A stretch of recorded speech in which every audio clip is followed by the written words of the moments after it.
जिस तरह से हमारे शरीर को अच्छे खाने की ज़रूरत है ताकि हमारा शरीर सही तरीके से काम करता रहे, उसी तरीके से हमारे दिमाग को और हमारे मन मस्तिष्क को अच्छी अच्छी बातें जानने का प्रयास करते रहना चाहिए। क्योंकि अच्छी बातें, सकारात्मक चीज़ें और अच्छी जानकारियाँ ही हमारे दिमाग को अच्छे कर्मों में लगाती है, अच्छे मार्ग पर चलाती है और अच्छे रास्ते पर हमें लेकर चलती है, जिससे जो हमारा ध्यान है वो नकारात्मक चीज़ों पे ना चला जाए या हमारा मस्तिष्क जो है वो गलत रास्ते पे ना चला जाए, जिससे हमारा जीवन संकट में पड़ जाए। तो इसीलिए आपको अच्छी अच्छी बातें ज़रूर जानना चाहिए और ज़रूर सुनना चाहिए। तो आज मैं आपको बताने जा रहा हूँ बहुत ही महत्वपूर्ण जानकारी, जो है आपका सबसे अच्छा मित्र कौन है, सबसे अच्छा समय क्या होता है और सबसे अच्छा काम क्या होता है। इन तीनों प्रश्नों का जवाब मैं आज आपको देने जा रहा हूँ एक कहानी के माध्यम से। एक समय एक राजा ने दरबार में सच्चे ज्ञान की खोज पर प्रश्न किया। मंत्री सहित सभी दरबारी राजा के प्रश्न पर विचार करने लगे। महामंत्री ने कहा, महाराज, आपके प्रश्नों का जवाब केवल एक ही ऋषि दे सकते हैं, उनका नाम है श्रृंगी ऋषि। महामंत्री और राजा ऋषि की खोज में निकल पड़े। कई दिनों तक चलते चलते वे एक कुटिया के पास पहुंचे। उन्होंने देखा कि एक वृद्ध व्यक्ति खेत में बीज बो रहा था।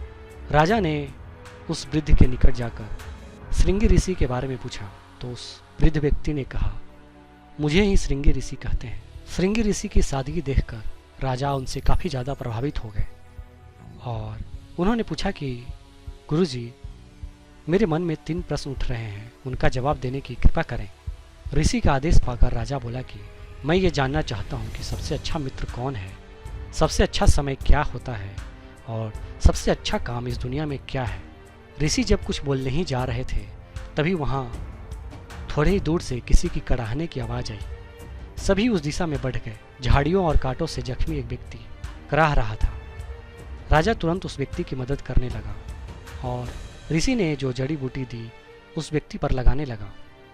वह व्यक्ति राजा के चरणों में सिर रखकर बुरी तरीके से रोने लगा और बोला, महाराज, मुझे क्षमा कर दीजिए, मैं आपको मारने के इरादे से आपका पीछा कर रहा था, लेकिन आपके परोपकारी स्वभाव ने मुझे पश्चाताप करने पर मजबूर कर दिया। उस जख्मी व्यक्ति के माफ़ी मांगने पर राजा ने उसे माफ़ कर दिया और तभी उस राजा ने श्रृंगी ऋषि से कहा, गुरुजी, आपने मेरे प्रश्नों का जवाब नहीं दिया। इस पर वे ऋषि बोले, दरअसल आपके 2 प्रश्नों का जवाब तो आपको पहले ही मिल चुका है। सबसे अच्छा जो समय है आपका वो वर्तमान है और सबसे अच्छा काम जो है वो है परोपकार है और दूसरों की सेवा करना है। और रहा तीसरा प्रश्न का बात की सबसे अच्छा मित्र कौन है, तो वह आपका मन है जो आपके हमेशा साथ रहता है। ऐसा मन जो आपको हमेशा सच्चे ज्ञान की खोज कराता रहे, यही आपका सबसे अच्छा मित्र है। क्योंकि इस दुनिया में जिसका मन और दिमाग अच्छे चीज़ों के बारे में सोचता है और अच्छे चीज़ों को करने के लिए प्रेरित करता है, उससे बड़ा मित्र कुछ हो ही नहीं सकता है। तो इस कहानी के माध्यम से आपको इन तीनों प्रश्नों का उत्तर मिल गया होगा और आपको पता चल गया होगा कि हमारा सबसे अच्छा मित्र कौन है और हमारा सबसे अच्छा समय कौन सा होता है और हमारे लिए सबसे अच्छा काम क्या है।